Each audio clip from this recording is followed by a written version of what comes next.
अस्सलामुअलैकुम। Face to face with Ayesha Bakhsh में आपको खुशामदीद कहेंगे। वज़ीर आज़म ने ऐवान से एक बार फिर एतमाद का वोट ले लिया। अरकान कौमी असम्बली की तादाद जो कि 2018 में 176 थी, अब 178 तक है। 2 वोट का इजाफा भी हुआ है।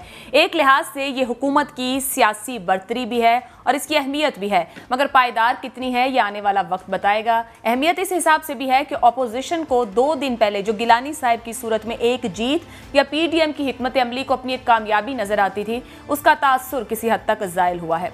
यूसुफ रजा गिलानी की जीत से पहले, यानी कि इस इंतखाब से पहले और बाद के वाक़यात का जो तसलसल बनता है, उसने पाकिस्तानी सियासत के नक्शे को किसी हद तक तब्दील कर दिया है। साथ ही साथ अली हैदर गिलानी जो यूसुफ रजा गिलानी के साहिबजादे हैं, 3 तारीख से पिछले दिन जो उनकी एक वीडियो सामने आई थी पाकिस्तान तहरीक इंसाफ के 2 MNAs के साथ, फ़हीम खान और कैप्टन जमील, वो आज सामने आए हैं। मीडिया से उन्होंने बात की है। उनसे पूछा गया था कि ये स्टिंग ऑपरेशन किया गया था। उनका कहना था कि जमात का बयानिया सामने आएगा। अभी शाम में उनकी वज़ीर आज़म इमरान खान से मुलाकात भी हो चुकी है। रिपोर्ट ये हो रहा है कि वज़ीर आज़म की तरफ से उनकी इस कुर्बानी को सराहा गया है। एक तो सियासी फ्रंट है। दूसरा अहम मामला इलेक्शन कमीशन और हुकूमत के दरमियान जिस तरह से सूरत हाल आगे बढ़ रही है, हुकूमत का लबो लहजा जारहाना और सख्त हो रहा है। किसी तौर इदारों के दरमियान ये सूरत हाल खुश आइंद नहीं है। आज का तीसरा अहम मामला जो कि शर्मनाक भी है, अफसोसनाक भी है और उस पर बात करना भी इंतहाई ज़रूरी है। पार्लियामान के अंदर जहां बड़ी अच्छी अच्छी तकरीरें हुई और अखलाकियात का दर्स दिया गया, एतमाद और एतबार की बात की गई, इदारों को बनाने की बात की गई, उसी पार्लियामेंट से बाहर जो मामलात हुए वहां पाकिस्तान तहरीक इंसाफ के कारकुनों की जानिब से मुस्लिम लीग नून की जो लीडरशिप मौजूद थी, माहौल की सियासी तलखी यहाँ ले आई है लोगों को कि बात जो तू तकार से शुरू होती थी, एक दूसरे पर इल्ज़ाम से शुरू होती थी, वो हाथापाई तक पहुँच गई है और बदतमीजी इस हद तक आगे जा रही है कि कोई किसी की बात भी सुनने को तैयार नहीं है। जो बात लीडरशिप की हद तक कही जाती है वो किस तरह से ट्रांसलेट होती है कारकुनों तक और फिर मुल्क के गली मोहल्ले तक जाएगी, ये लम्हा फिक्रिया है। गुफ्तगू का आगाज करेंगे। जो मेहमान मेरे साथ प्रोग्राम में मौजूद हैं, पाकिस्तान तहरीक इंसाफ हुकूमत के नौकर हैं बैरिस्टर अली जफर साहब। सर बहुत शुक्रिया आपका।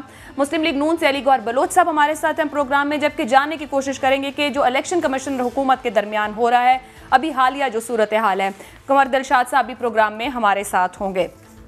बैरिस्टर अली जफर साहब आपसे आगाज कर लेते हैं। एक मुबारक वज़ीर आज़म ने एतमाद का वोट हासिल किया और पहले से ज़्यादा वोट साथ मौजूद हैं।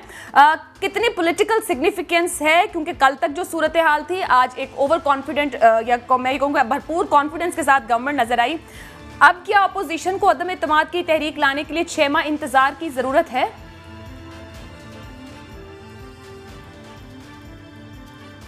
लेकिन अब उसका कोई फ़ायदा नहीं है और ना ही वो प्रैक्टिकली बनती है बात, क्योंकि जो आइन में लिखा हुआ है 2 तरीके थे।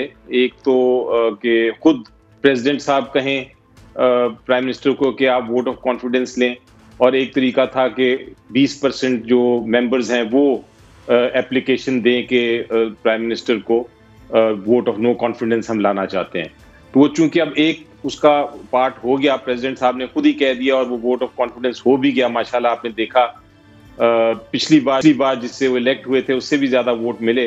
तो उसके बाद प्रैक्टिकली अब या कॉन्स्टिट्यूशनली मॉरली कोई जवाज़ नहीं बनता कि ऑपोजिशन या कोई पार्टी जाके वोट ऑफ नो कॉन्फिडेंस लाने की कोशिश करे।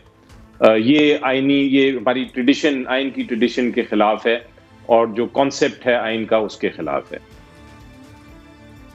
अच्छा, अगर मैं इसको थोड़ा सा और खोलूं, आप कह रहे हैं प्रैक्टिकली या फिर इसके आईनी तौर पे जरूरत नहीं है, क्या मार्जिन है ऑपोजिशन के पास या मार्जिन भी नहीं है 6 महीने बाद लाने का? अगर वो चाहें तो कर सकते हैं या नहीं अब कर सकते हैं? नहीं, चाहें तो कर सकते हैं। उसका प्रोसीजर यही है कि 20% जो मेंबर्स होते हैं वो एक एप्लीकेशन देते हैं स्पीकर को और वो कहते हैं कि हाँ आप इजलास बुलाएं, वोट ऑफ नो कॉन्फिडेंस हम लाना चाहते हैं। और फिर इसी तरह इजलास होता है और उसमें फिर इसी तरह जिस तरह आज आपने प्रोसीडिंग्स देखी, वो एक तरफ ले जाते हैं, एक साइड पे जिन्होंने नो कॉन्फिडेंस करना है और एक तरफ जिन्होंने कॉन्फिडेंस करना है। तो ये आइन में एक तरीक़ेकार दिया हुआ है और इसको इस्तेमाल किया जा सकता है, लेकिन जिस तरह मैंने कहा कि वो एक बात और, क्या कोई 6 माह का भी है कि अगर वोट ऑफ कॉन्फिडेंस आज हो गया तो क्या ऑपोजिशन को अगले नो कॉन्फिडेंस के लिए 6 माह का इंतजार करना होगा? कोई टाइम पीरियड है या ऐसा कुछ नहीं है?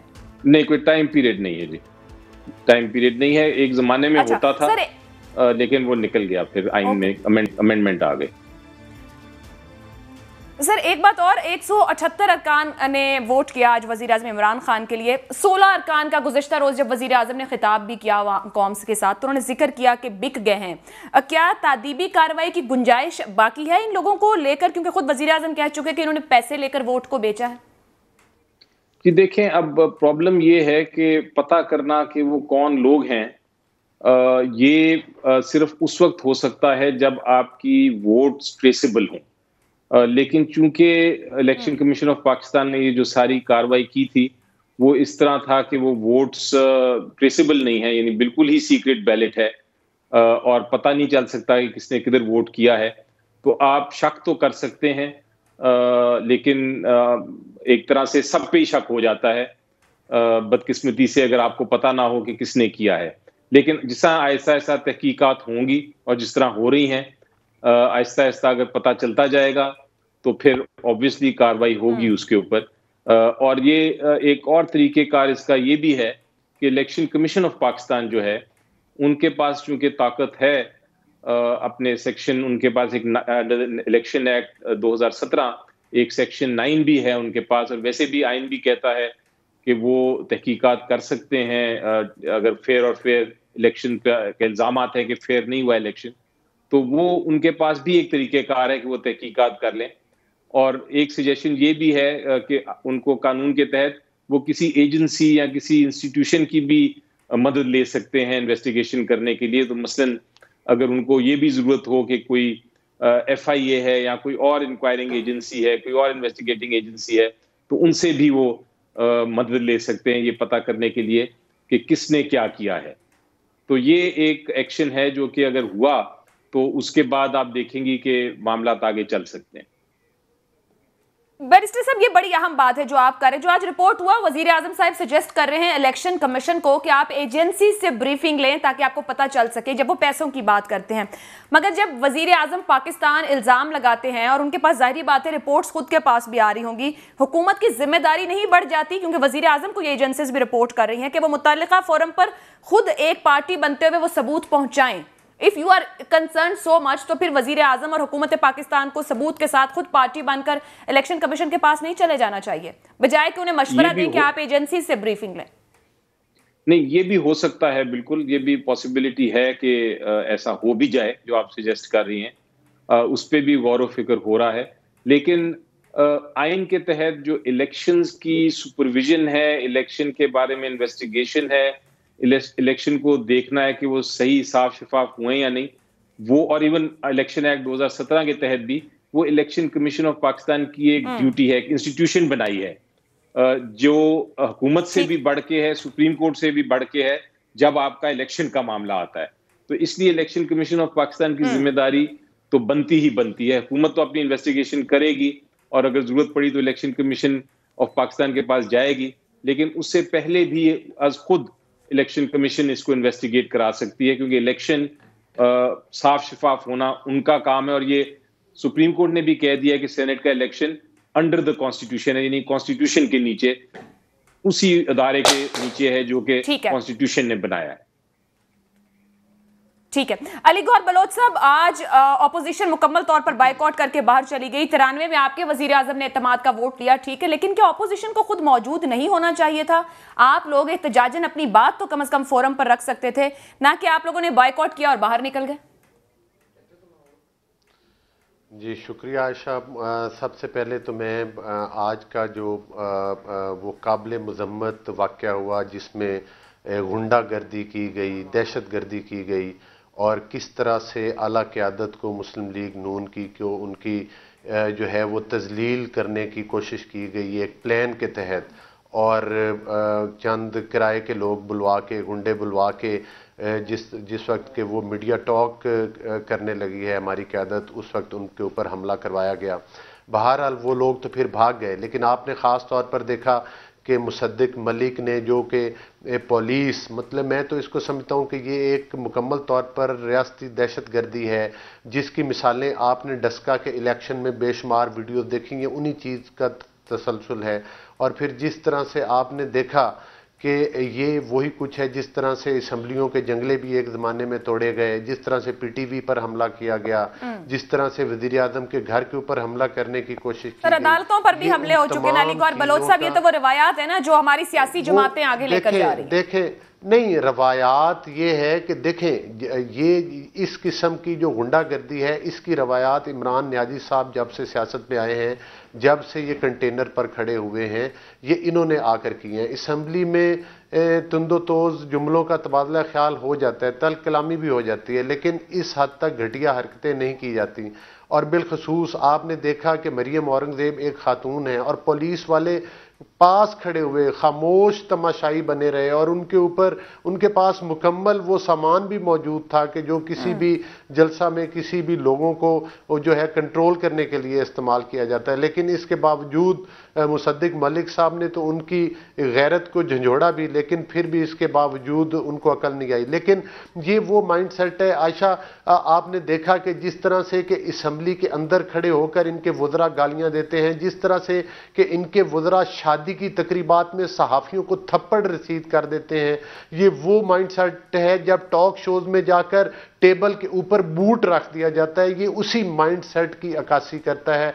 बहरहाल इस आज के वाक़या की जितनी भी मुज़म्मत की जाए वो कम है, लेकिन ये चूंकि हमें पता है कि इमरान नियाज़ी साहब इस वक्त इंतहाई बुखलाहट का शिकार है, एक टेंशन का शिकार है वक्ती तौर पर। जिस तरह से उन्होंने एजेंसियों के लोगों की तरह, मैं भी रात को लॉजेस पर मौजूद था, यकीन करें दरवाजे खटखटाने की आवाज़ें आती थी, एक एक गैलरी में 4-4, 5-5 लोग जो थे वो सफेद कपड़ों में वो जो एजेंसियों के घूम रहे थे और लोगों के दरवाजे खटखटा के पहरे दे रहे थे और चेक कर रहे थे कि ये एमएनए कल आ रहे हैं या नहीं आ रहे। इस घुटन के माहौल में गन पॉइंट, जिस तरह से कि मैं महावरतन कह रहा हूं, गन पॉइंट पर लोगों से जो है वो एतमाद का वोट लिया गया, इसमें वो अपनी कामयाबी का हरगिज जश्न ना मनाएं।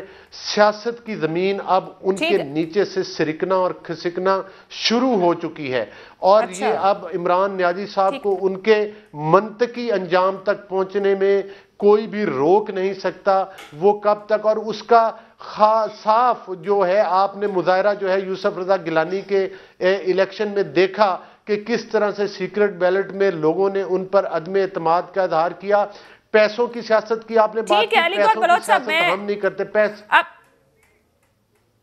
मैं वापस आती हूँ आपकी तरफ। पैसों की सियासत नहीं, आपने तो अपनी टिकटें देकर वोट लिए हैं। कंवर दिलशाद साहब, ये फरमाइएगा कि जो इलेक्शन हुआ आज, जिसको अभी अली गौहर बलोच साहब खौफ और दबाव का इलेक्शन कह रहे हैं, क्या वाकई ये इसको खौफ का इलेक्शन कहा जा सकता है? और वो 16 जिनकी तलाश रही 2 दिन, वो आज हीरो बन चुके जो विलन थे, कोई कार्रवाई भी नहीं हो सकती है, जिम्मेदारी किस पे रखी जाए?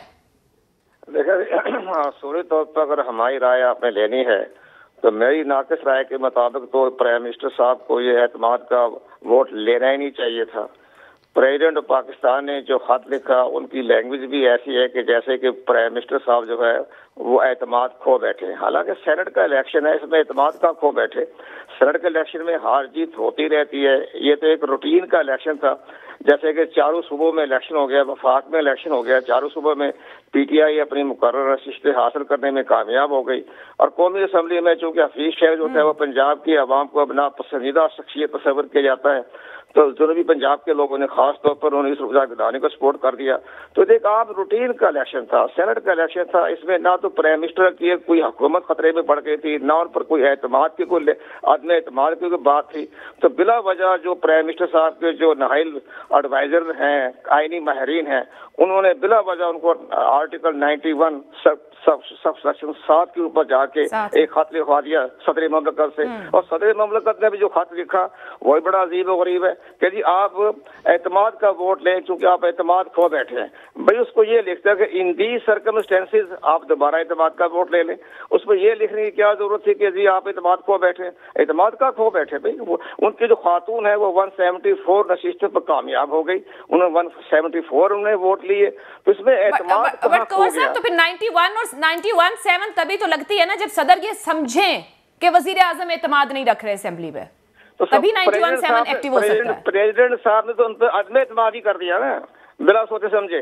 वो भी उन्हें जहर है, जरूरत क्या थी ये खत लिखने की। तो इसलिए हम ये मेरे दोस्त बैठे हुए हैं, मैं अपने अली जफर साहब, मेरे मुमकिन है शायद मेरी राय से इत्तेफाक करें कि ये खत लिखने की जरूरत नहीं थी, इसका इतना बड़ा करने की जरूरत नहीं थी। ये एतमाद की वोटें, इलेक्शन होते रहते हैं, कल को भी कोई बाई इलेक्शन हो जाएगा, कोई इस्तीफा दे देगा तो दोबारा फिर इलेक्शन हो जाएंगे, तो सेनेट के भी होते रहते हैं, बाकी भी जिम्मे भी होते रहते हैं, तो ये इसका जरूरत नहीं थी। कौर साहब मेरे साथ ही रहिएगा, बाकी मेहमान भी एक ब्रेक लेना है, लेकिन दिलशाद साहब ने बड़ा मजे का सवाल उठा दिया कि इसकी जरूरत ही नहीं थी, ये नॉर्मल सा इलेक्शन था और गलत कहा गया सदर की जानिब से भी, आखिरी से ईगो इलेक्शन बना दिया गया। क्या जानेंगे बैरिस्टर अली जफर साहब से भी ब्रेक के बाद। प्रोग्राम में आपको एक बार फिर खुशामदीद कहेंगे। कमर दिलशाद साहब, आप बात कर रहे थे कि इस इंतखाब की ज़रूरत नहीं थी वज़ीर आज़म को अदम एतमाद का वोट लेने की। ये कहिएगा जो इस वक्त हुकूमत और इलेक्शन कमीशन के दरमियान एक महाज आराई का तासुर सामने आ रहा है, ये किस जानिब आपको सूरत हाल नज़र आती है? एक वज़ीर आज़म की तरफ से अपनी खिताब में बात की गई, फिर इलेक्शन कमीशन ने उसके ऊपर बराबर जवाब दिया, जिसको फिर महसूस किया गया हुकूमत की तरफ से। कमर दिलशाद साहब इस वक्त हमारे साथ मौजूद हैं। अली गौर साहब, जब तक कमर दिलशाद साहब हमारे साथ आते हैं, जो फैसले पीडीएम के प्लेटफॉर्म पर किए जा रहे हैं, पीपल्स पार्टी पर नून लीग ज्यादा इन्हिसार कर रही है। आप लोग इजलास में शिरकत करना चाहते थे, लेकिन वहां से मौक़िफ़ आया कि नहीं होनी चाहिए, तो फिर शिरकत नहीं की गई। मुस्तकबिल में आने वाले दिनों में क्या इसी तरह से इंटैक्ट पीडीएम दिखेगी? देखें, बात यह है कि पीडीएम के प्लेटफॉर्म पे जितने भी फैसले होते हैं वो बामी मशावरत के साथ होते हैं और उन पर बाकायदा डिबेट होती है, लेकिन ये तो एक बिल्कुल मैं समझता हूँ कि गैर अखलाकी और कोई कानूनी जवाब भी नहीं था इस एतमाद के वोट का। वज़ीर आज़म साहब तो उसी वक्त एतमाद खो चुके हैं जब उनके ऐवान में, जब उनके कैंडिडेट जो कि वो उधार पर लाई थे IMF से, वो बुरी तरह से उनको शिकस्त फाश हुई और इसी ऐवान के अंदर हुई। और एक पॉइंट आपने और भी रेज किया था कि जिस तरह से कि वो गिलानी साहब के बेटे के हवाले से, तो मैं आपकी तवज्जो दिलाऊंगा कि जो इनके अफरीदी साहब मिनिस्टर हैं वो अपने बैलेट पेपर के ऊपर साइन करके आए। मैं उधर एजेंट था, मैं उधर खड़ा हुआ था, और आप देखें कि वो भी तो अपने, जब कोई बंदा साइन कर देता है तो इसका मतलब है कि वो अपने जो है बैलेट पेपर है उसको उसने अयां कर दिया कि वो कानूनी तौर पर तो ये भी एक जुर्म है कि आप बैलेट, ये तो एक बार कोड लगा दिया उसने, जिसको कि बार कोड का वर्ड यूज किया जाता है। तो ये तो फिर कार्रवाई उनके खिलाफ भी बनती है, कार्रवाई तो उनके खिलाफ भी बनती है जिसको 2.5 साल इन्होंने वजीर बनाया और कितने करोड़ रुपए के इल्जाम लगा के वो वीडियो देने वाले भी इनकी पार्टी के पैसे लोग थे जब वीडियो बनी, और लेने वाले भी इन्हीं की पार्टी के लोग थे। पैसे की सियासत तो आयशा ये करते हैं। 38 करोड़ के एक ठेकेदार को टिकट जो है बेचा। ओबलो साहब के बारे में जो पैसे लेने और देने के इल्जाम आता है, आप मुझे बताएं कि नून लीग ने कभी भी पैसों की और सेनेट में इस तरह से सियासत नहीं की, और ना ही आज तक कोई इस किस्म के इल्जामात इस तरह से लगे हैं खरीदो फरोख्त के। ये जो मंडी है, जब से चूंकि ये एक वो चूं चूं का मुरब्बा है जहां पर मुख्तलिफ लोगों को डरा धमका के एक छतरी के नीचे इक्तदार छीनने के लिए और RTS सिस्टम बंद करके रात के 12 बजे धांधली की पैदावार लोग अपने इक्तदार को तूल देने के लिए, और इमरान न्याजी साहब का जो 2 दिन पहले खिताब था वो भी एक बुखलाहट का नतीजा था, और आज भी उनकी बुखलाहट उनके चेहरे और उनकी बातों पर पूरी तरह से अयाज है। आज तक उन्होंने अली गौर बलोच साहब, ये आप सब बातें कह रहे हैं, खरीदो फरोख्त तो आप लोगों ने भी की ना। अली हैदर गिलानी की वीडियो सामने आई, मरियम नवाज कहती हैं टिकट की यकीन दहानी पर हमें लोगों ने वोट दिए। कुछ तरह की तो यकीन दहानियां एश्योरेंसेस आप भी दे रहे हैं ना कि ये दुरुस्त है। नहीं, टिकट की आयशा, टिकट की यकीन दहानी हमने नहीं कराई। वो बात कोर्ट की गई कि जब यूसुफ रजा गिलानी साहब ने इनके मेंबरान से मुलाकातें की, वोट तो हर कोई मांग सकता है, तो उन्होंने कहा कि हमें मुस्लिम लीग नून के टिकट दिलवाएं। मकसद ये है कि इधर से ही आप नून लीग की पॉपुलैरिटी का अंदाजा कर ले और इनकी बुखलाहट का। आपको पता है कि जो ये अभी ज़िमनी इलेक्शन हुए नुशहरा वाली सीट में, ये मियां नवाज शरीफ साहब को आज भी असम्बली के फ्लोर पे खड़े होकर गालियां दे रहे थे, तो मियां नवाज शरीफ ने इंग्लैंड में बैठ के इनके घर के अंदर घुस के इनको वो सीट हराई। वो उनके अपने घर के अंदर की लड़ाई थी। अली गौर बलोच साहब, मुझे नहीं, कहीं घर के अंदर की लड़ाई थी, कहीं से वो वोट बैंक हो गया था। ये इनकी वो पॉपुलैरिटी है जो ये खो चुके हैं, ये अवाम का एतमाद खो चुके हैं। अवाम का एतमाद तो पहले भी इन पर नहीं था, लेकिन अब तो मैं समझता हूँ कि एक लाइन ड्रा होगी, एक तरफ सिर्फ सिलेक्टेड और एक तरफ पाकिस्तान की अवाम खड़ी है। ठीक है। कंवर दिलशाद साहब, इस वक्त जो इलेक्शन कमीशन और हुकूमत के दरमियान मामलात हैं वो बहुत जारहाना और एक दूसरे की तरफ बड़े सख्त जवाब दिए जा रहे हैं। पहले वजीर आजम साहब का खिताब, फिर इलेक्शन कमीशन का जवाब आया और फिर आज फिर वजीर आजम साहब ने इलेक्शन कमीशन से कहा कि आप एजेंसी से ब्रीफिंग लें और जरा मामलात को बेहतर तौर पर समझें। ये किस तरफ सूरत हाल जा सकती है जहां इल्जामात दोनों जानिब से एक दूसरे पर लगाए जा रहे हैं? तौर पर प्राइम मिनिस्टर पाकिस्तान जो हैं वो तमाम आईनी इदारों के सरपरस्त आला हैं, तो ज़ाहिर है कि हमें तो प्राइम मिनिस्टर साहब की जो इलेक्शन कमीशन पाकिस्तान पर जो शदीद तनकीद की है, यानी अपने तमाम इखलाकियात को बलाए ताक रख कर एक आईनी इदारे के सरबराह के खिलाफ उन्होंने बात की। उनके पूरे मेंबर भी जज के बराबर है, हाई कोर्ट की जज के बराबर है। चीफ इलेक्शन कमीशन का जो स्टेटस है वो सुप्रीम कोर्ट के जज के बराबर है। चीफ इलेक्शन कमिश्नर और इलेक्शन कमीशन को आर्टिकल 204 की तमाम तहफ़्फ़ुज़ हासिल है।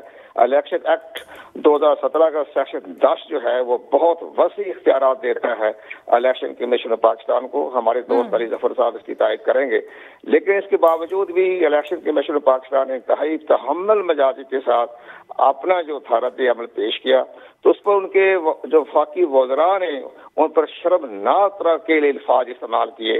लेकिन अब इलेक्शन कमीशन भी तमाम हक़ाइक़ जमा करके उनको आर्टिकल 204 की जद में लाने की सोच रहा है।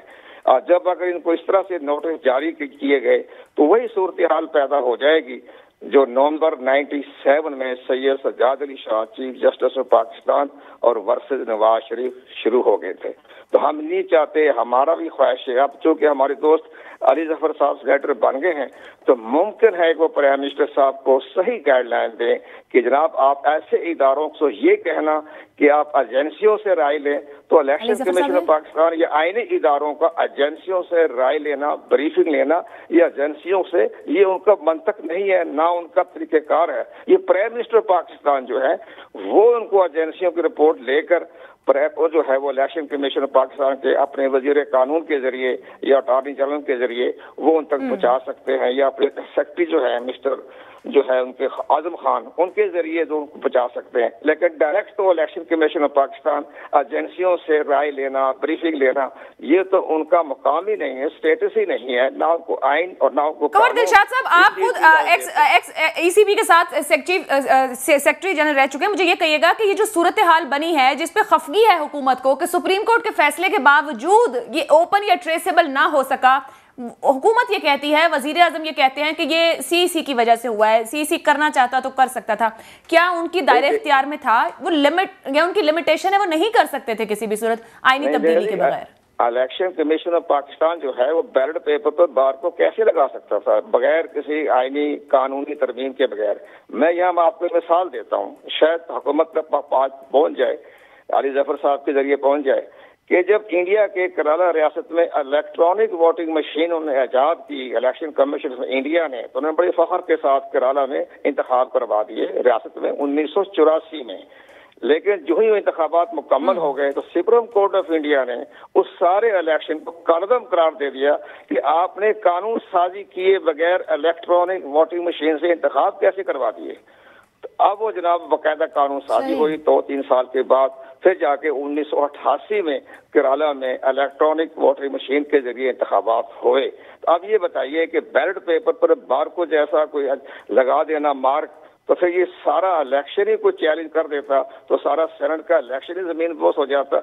और इसलिए ज़ाहिर है इलेक्शन कमीशन तो आइन और कानून के मुताबिक आइन के आर्टिकल 226 के मुताबिक ही काम करना था ना, सीक्रेसी ऑफ द बैलेट। तो अब ये प्राइम मिनिस्टर साहब को जो एडवाइस दिए जा रहा है तो प्राइम मिनिस्टर का कसूर नहीं है। प्राइम मिनिस्टर बड़े बिजी होते हैं, उनके पास आइन और कानून, प्राइम मिनिस्टर को नहीं पता हो कि कॉन्स्टिट्यूशन क्या होता है, एडवाइजर्स का कसूर है आप कह रहे हैं। ये तो सारे उनके जो एडवाइजर उनका काम है ना उसको समझाएं। तो सर एक और मामला जो इस इलेक्शन में सामने आ रहा है, एक 2018 की वीडियो है जिसपे तब बात हुई, वो वीडियो अब सामने आती है। फिर इस बार ये अली हैदर गिलानी वाली वीडियो सामने आती है, उसके अंदर भी गुफ्तगू है। फिर ये इल्जामात के पैसों का लेन देन है। फिर मुस्लिम लीग नून की जानिब से मरियम नवाज ने कहा कि हमारे टिकट चले।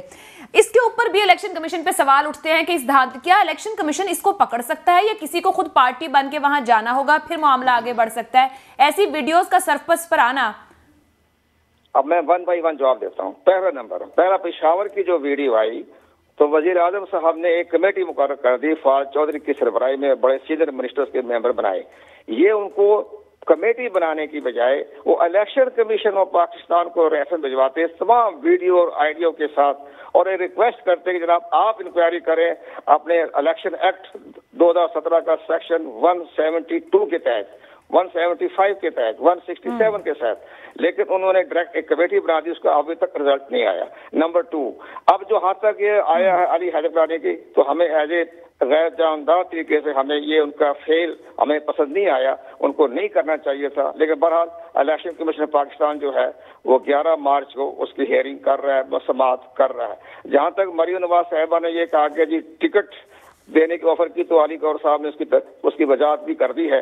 तो मुमकिन कोई ऐसी बात ना कही हो उन्होंने मीडिया में, चूंकि गलत रिपोर्टिंग बहुत होती है तो ऐसा तरीका कोई इख्तियार हो गया होगा। लेकिन बहरहाल जो अली हैदर गिलानी की जो वीडियो है उसको इलेक्शन कमीशन ऑफ पाकिस्तान जो है वो 11 मार्च को बाकायदा उसकी हियरिंग हो रही है, तमाम सबूत देखे जाएंगे, कानून देखे जाएंगे। लेकिन अब खुद ही PTI के 2 मेंबरान ने एतराफ कर लिया जी हमने किया था। तो मेरे नुक्ता नजर से, मेरी नाक़िस राय के मुताबिक ये दोनों मेंबर जो हैं ये इलेक्शन कमीशन पाकिस्तान को तलब करेगा कि आपने ब्लैकमेल किया, आपने करप्ट प्रैक्टिस की, आपने धोखा दिया, तो आप कौमी असम्बली के मेंबर बनने के अहल नहीं रहे।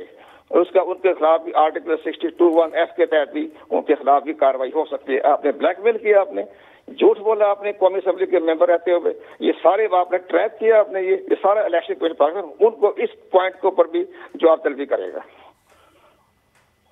ठीक है अलीगौर बलोच साहब, अभी ये जो सूरत हाल सेनेट में बन रही है, चेयरमैन सेनेट के लिए क्या PDM ने गिलानी साहब को हतमी तौर पर मुंतखब कर लिया है, फैसला हो चुका है, या अभी इस पर सोच विचार बाकी है? जी देखें, यूसुफ रजा गिलानी साहब जो हैं वो PDM के ही उम्मीदवार हैं और हतमी फैसला हो चुका है इस पर। और यूसुफ रजा गिलानी साहब इंशाअल्लाह ताला जिस तरह से आपने देखा कि उन्होंने कामयाबी हासिल की है और हुकूमत, आपको पता है कि अपोजिशन का जो वोट है वो भी हुकूमती वोट से ज़्यादा है सेनेट के हाउस में, तो वो इसमें तो कोई दूसरी राय नहीं है। तो अलीगौर बलोच साहब साथ ऐड कर दीजिएगा, क्या चेयरमैन डिप्टी चेयरमैन के लिए नून लीग अपना उम्मीदवार चाहती है गिलानी साहब के साथ? देखें, PDM के प्लेटफॉर्म पे ये अभी बातें डिस्कस हो रही हैं, अभी डिप्टी चेयरमैन के लिए ये फैसला नहीं हुआ।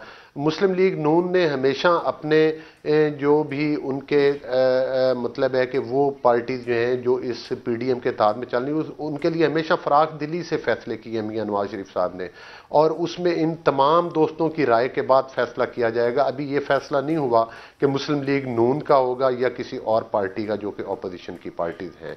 लेकिन बहरहाल ये इधर जो कामयाबी है वो इंशाअल्लाह ताला PDM की ही होगी। आप अभी पूछ रही थी तो मैंने एक जिक्र किया था शहरयार अफरीदी का भी, तो उसने भी तो एक बार कोड लगाया है, उसकी राय भी आपको पूछनी चाहिए थी।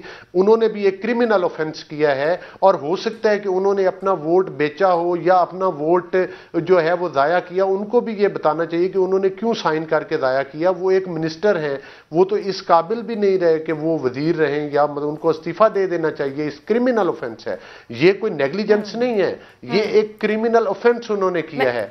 आज तक आप देख लें, शाहिद अफरीदी को ना ही हीरोइन डालनी आई और ना ही वोट डालना आया।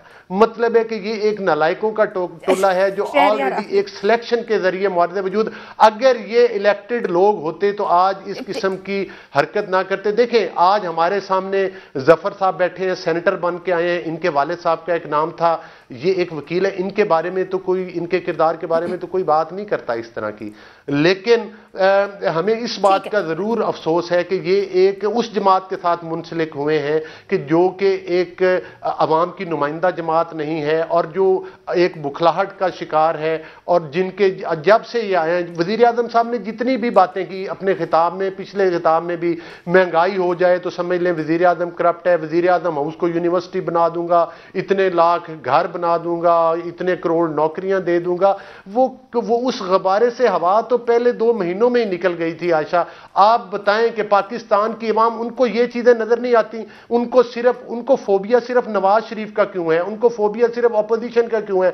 अपनी नाकामियां, अपनी चोरियां, अपनी लूटमार उनको नजर नहीं आती? वो अपने गिरेबान में क्यों नहीं झांकते कि मुझे अपनी करप्शन खत्म करनी चाहिए? जो लोग हुकूमती बेंचों पर बैठकर करप्शन में इन्वॉल्व हैं, जिसमें वजीर आजम साहब का खुद अपना नाम आता है, उस तरफ वो ध्यान क्यों नहीं देते और हमेशा ऑपोजिशन को और हमारी लीडरशिप को क्यों क्रिटिसाइज करते हैं? सर ये भी ऑपोजिशन नहीं, यहां पर जिम्मेदारी पूरी करनी है। एक ब्रेक लेते हैं, ब्रेक से आएंगे तो कुछ और सवालात सामने रखेंगे।